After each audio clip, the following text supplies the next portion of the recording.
Talk of the Bay. I'm Rachel Ann Goodman. This is K-Squid, and I'm joined by Bill Monning on the radio. Hi, Bill. Good afternoon. Good evening, Rachel. Good evening. It feels like old home week just to hear your voice on the radio again. We used to be on KUSP years ago on Talk of the Bay, so here we are back again. Well, that's great. Deja vu all over again. Yes, indeed. Well, now you've been retired for a number of years. You're still involved in the community. I wonder, there's so many things we want to talk about, right? Let's start out with the governor's race because it really matters in one of the largest economies in the world. Who is at the helm? We've had Governor Newsom for a number of years. He's termed out, and we keep hearing that there's so many people in the race. We're in danger. And that's somebody's opinion, in danger of having a Republican governor. What do you know about the race as it stands and the efforts to try to pare down the Democratic side to make sure people's will is expressed?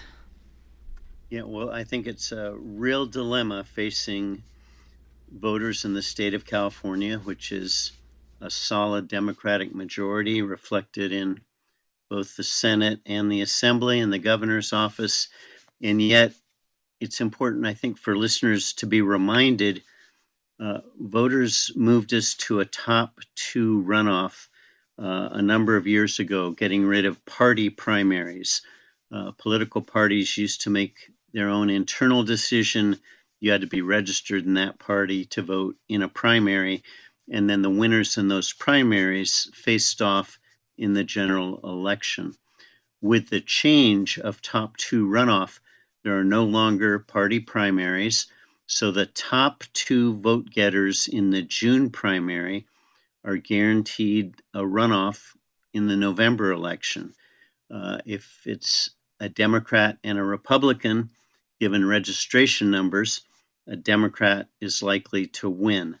But with the spread of a number of Democratic candidates running for governor and only two Republicans, it has been surmised that the top two vote getters could be the two Republicans dividing registered Republican votes, but as many as 8 Democrats diluting Democratic votes so that they don't make the top two runoff. Party leadership has tried to encourage those that are polling lower than others to drop out, but that's been met with reaction by candidates who are minorities, Latinos, and Asian American, saying that's discriminatory against their right to seek election to the governor's office. If they were to drop out, it would leave no people of color in the runoff in November. So I think, and I would have to check on this, Rachel, but I think it's around April 15th that ballots will start to get printed. So the final decision by candidates would have to be made in just a week or 10 days as to whether their name would still appear on the ballot. Somebody could decide before the June primary and announce that they no longer want to seek the nomination, but their name may already be on the ballot. Wow. So we face a real challenge and with no real good solutions out there. So let's look at some of the candidates. We got Katie Porter, who ran into some buzzsaw about treating her staff poorly, I believe. Representative Eric Swalwell and Javier Becerra. We've got former Los Angeles Mayor Antonio Villaraigosa, State Superintendent Tony Thurmond, San Jose Mayor Matt Mahan. It's a really large list. Betty Yee and billionaire Tom Steyer. A really, like you said, quite diverse stable of people, and there's no clear front runner currently, according to a recent poll done by, I think it's the ABC. Yeah, I think we know the two top front runners are the Republicans, just based, again, on splitting those polled who identify as Republican or Democrat. Among the Democrats, not necessarily in the order, but the top three have emerged as Steyer, Swalwell, and Katie Porter. And I can't say exactly today where they are in that pecking order. Then it drops off dramatically to the others who you mentioned.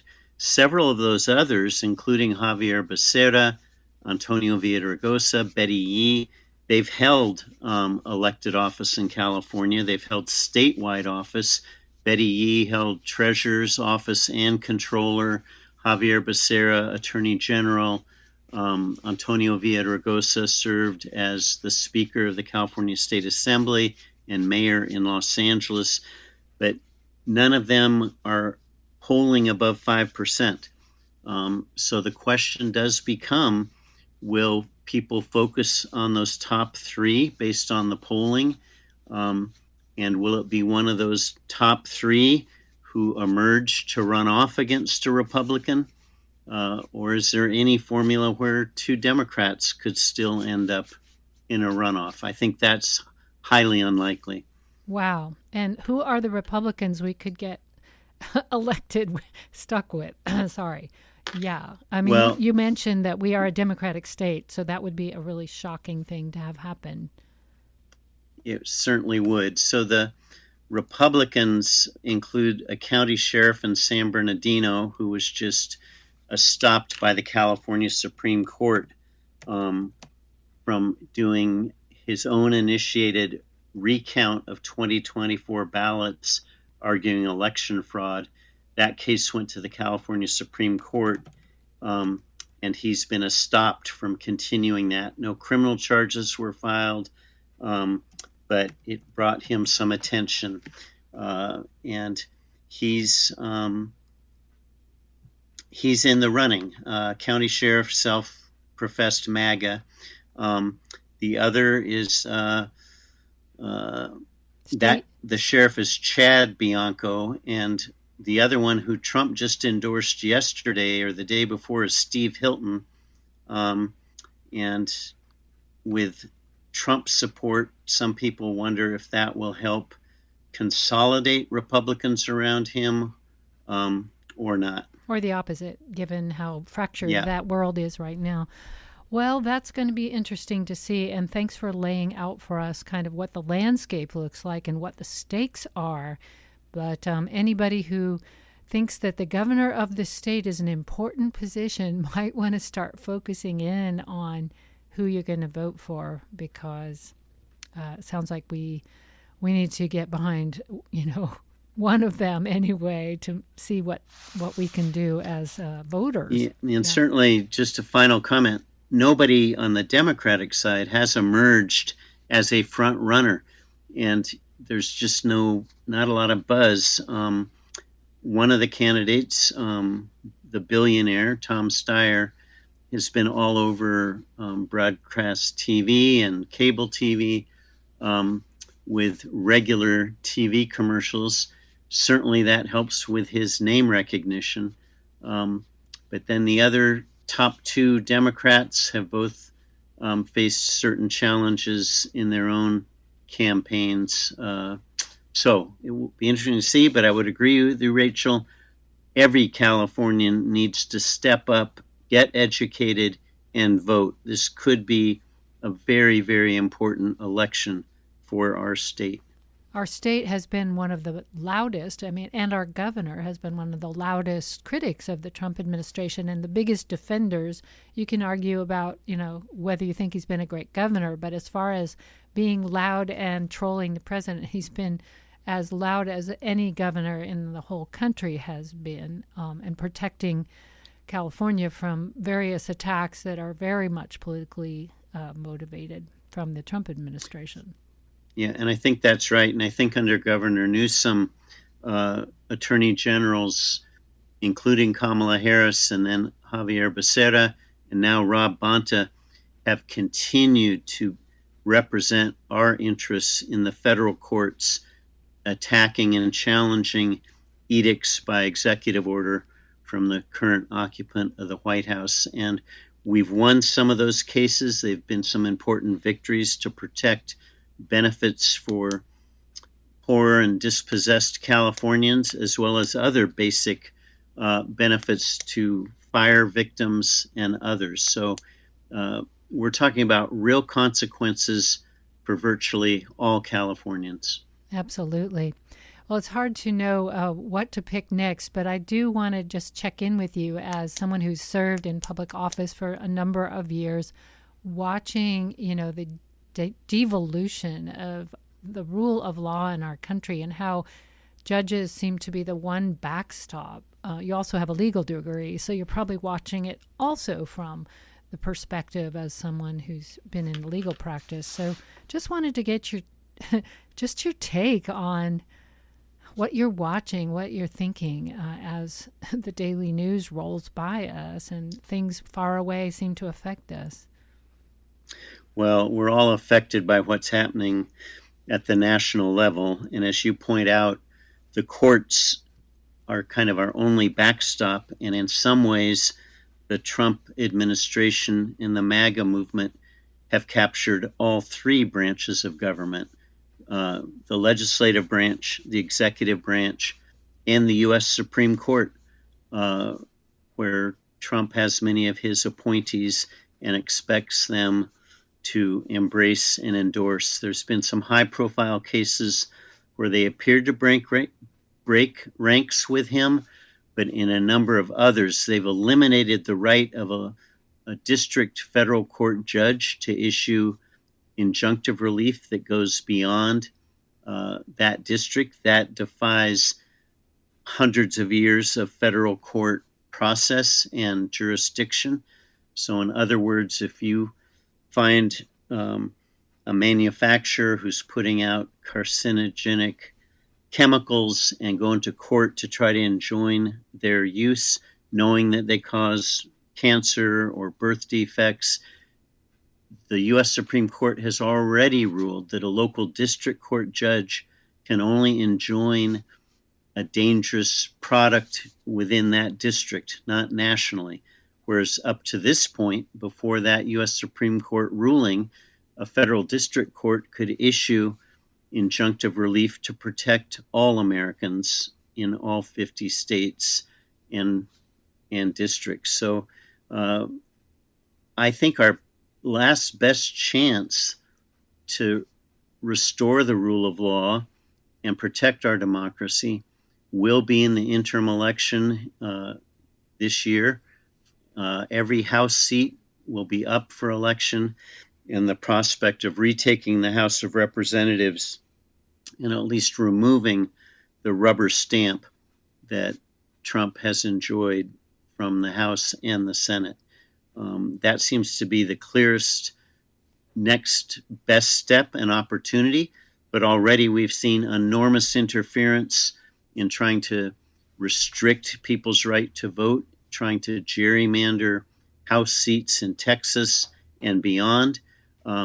Just direct interference with the stated objective of the Republicans and the president of holding on to the House, even if it means violating fundamental established voting rights, fundamental established voting districts.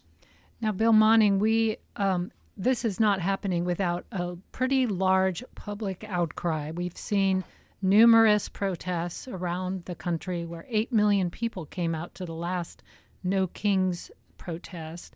There's also going to be, by the same organization that called for the No Kings rallies, Indivisible, they're calling for a general strike on May 1st. And I wanted to get your take on that because it's a hard one to get everyone to do. People have to risk their jobs. I'm not arguing at all against the necessity of flexing the muscles of the people who are most affected by these policies, but I do wonder about the ability to pull it off. In other countries like Italy, the dock workers strike, everything goes to a halt.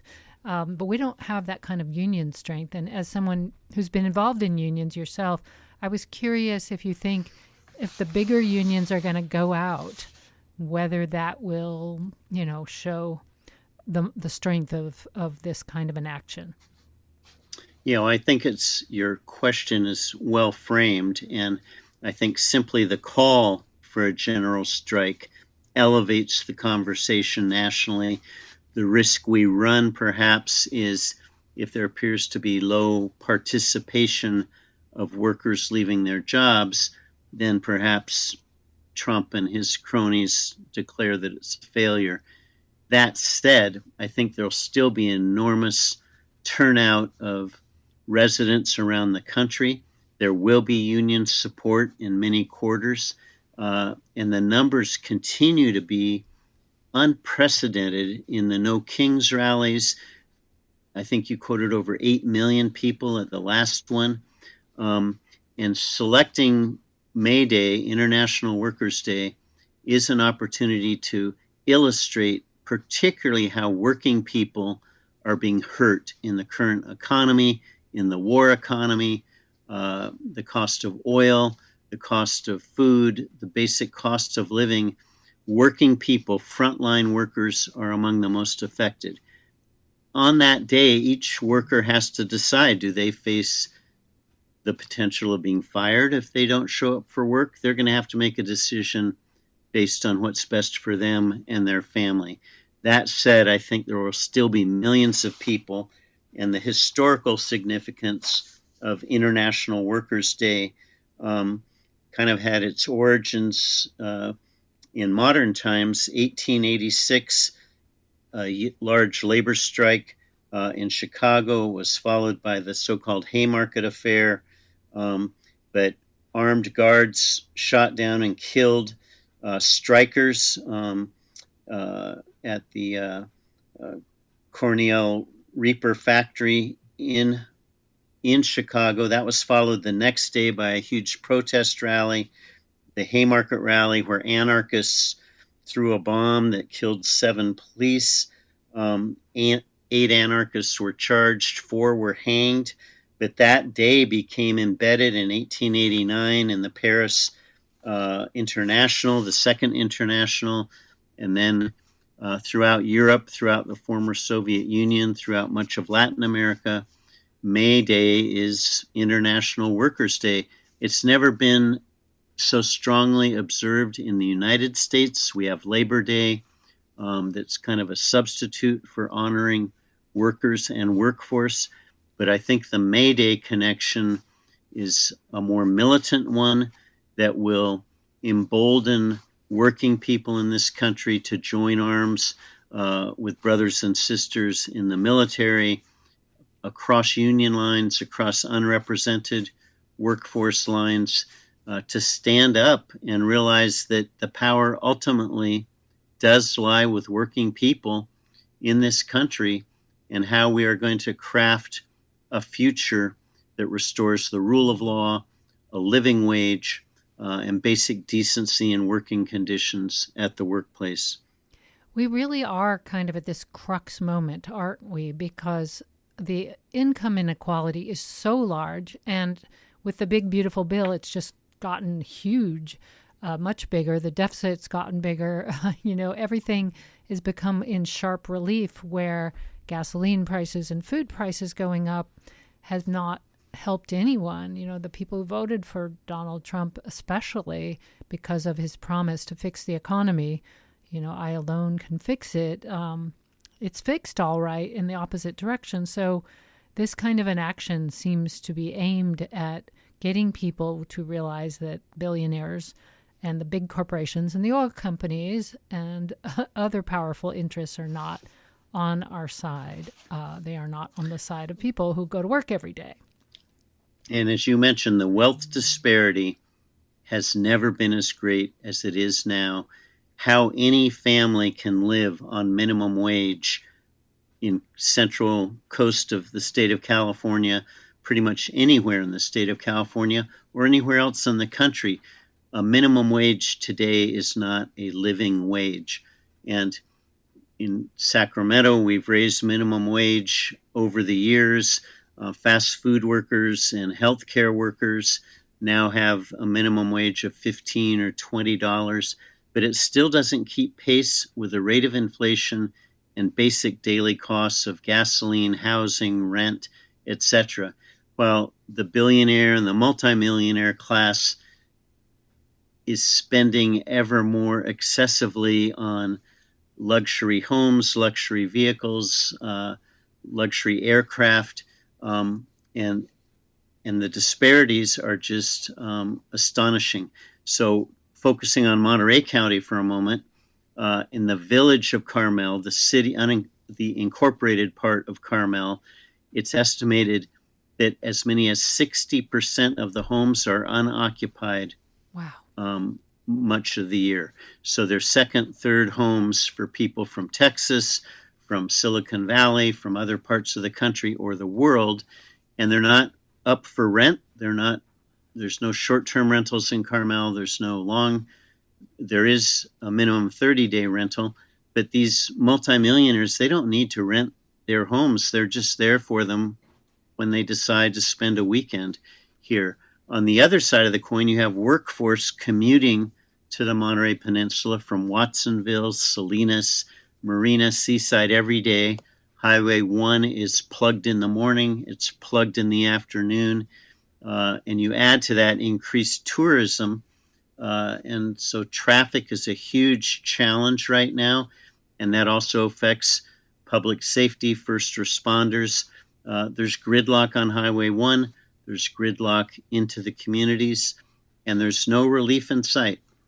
We tried to pass an empty home tax here in Santa Cruz, and it was shot down by the real estate lobby, but it could be tried again. It was pretty popular among the average person, but there were a lot of scare campaigns that shot it down, so maybe that will be another way to try to address just that specific problem of empty homes. We only have a little bit over 5 minutes with you, Bill Monning, so I wanted to talk about Dolores Huerta's pretty shocking, but not that surprising in some respects, announcement that she had been abused by Cesar Chavez, and the quick response to that news among people all over the country and the world. Your response, because you knew her quite well, you know her, and you knew Cesar, and you worked in the unions. Right. Well, I guess the short answer is that it's so sad. Yeah. The New York Times investigative article, Dolores did talk to them just a week before they published. But before that, they focused in on some young women, girls at the time, who shared their accounts of being sexually abused by Cesar in the 1970s. How it was kept out of the public eye or out of anybody's eyes for 40 years or more, I have no idea. But the fact that it's come out, the Chavez Family Foundation, the UFW, and the Dolores Huerta Foundation have all issued statements, first and foremost, acknowledging the suffering of these young girls at the time who are now in their 50s, 60s, and have lived with this pain for so many years. I think as tragic and shocking as this is, particularly for those of us that worked with the union, the Chicano movement in this country holds up Cesar as a leader and an icon for his sacrifice and his leadership. But the other thing that's come out of this, Rachel, and I think it's maybe the silver lining in this tragic story, is just about every account and everyone interviewed has acknowledged that thousands of workers built the union and built the movement, thousands of volunteers, and those achievements that were won in terms of workplace conditions, wages, dignity for farm workers, while many of the challenges continue, no one man was responsible for the victories, and the failings of one human being cannot take away what was built and achieved by a union movement. Well said. And, that they didn't just ditch Cesar Chavez Day completely, but changed it to Farm Workers Day, speaks to what you just said, which is it's bigger than any one person.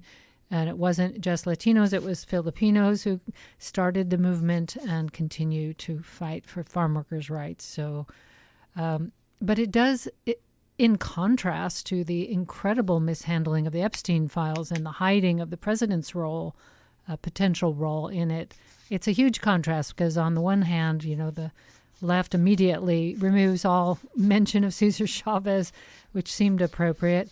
But on the other side, you get people, denying, deflecting, and confusing people. Well, that's right. And as some have pointed out, Gustavo Arellano, who's a writer for the LA Times, in his piece about the Caesar downfall, points out that there's a convicted rapist in the White House, convicted of 32 felony counts, in a civil case found guilty of rape, implicated as a pedophile in the Epstein investigations, and he's putting his name on more and more things every day. So where's the justice in that? Well, in closing, I predict that when this is all over, there's going to be almost like a Truth and Reconciliation Commission formed, where those names will be removed and the people who are committing horrible, corrupt crimes, as well as the kind of crimes we were just talking about, will be held to account. There'll be a reckoning of sorts. There has to be, because once you break things to the extent that they're broken, it's not going to be an instant fix to just put them all back the way they were. It could take years, but it has to happen. And I think it's going to, if we're lucky, we could come out of it with a better sense of what it means to be American, that maybe we'll come back together to fight corruption and abuse on the most powerful levels. That's my hope. I think that's well said, and I think we can learn a lot from the experience of Truth and Reconciliation in South Africa. Our country is long overdue for truth and reconciliation, just in terms of our history of building this country and economy on the backs of slaves and indentured servants. We've got a lot of catching up to do, but I think I still draw energy and faith from so many well-intentioned, caring people in our communities and throughout our country, that the pendulum will swing, and it will swing our way as we rebuild and build a better promise for those living in this country and on our troubled planet. Well, Bill Monning, I want to be there for that, and I want you to be there for that too. So I want to be part of that team. And thank you so much for being on Talk of the Bay. I hope you'll come back again as a regular guest. Thank you so much, Rachel. And Dana and I will be contributing to the K-Squid pledge drive this coming Saturday, I believe, and I urge all listeners to support what you've built with so many others.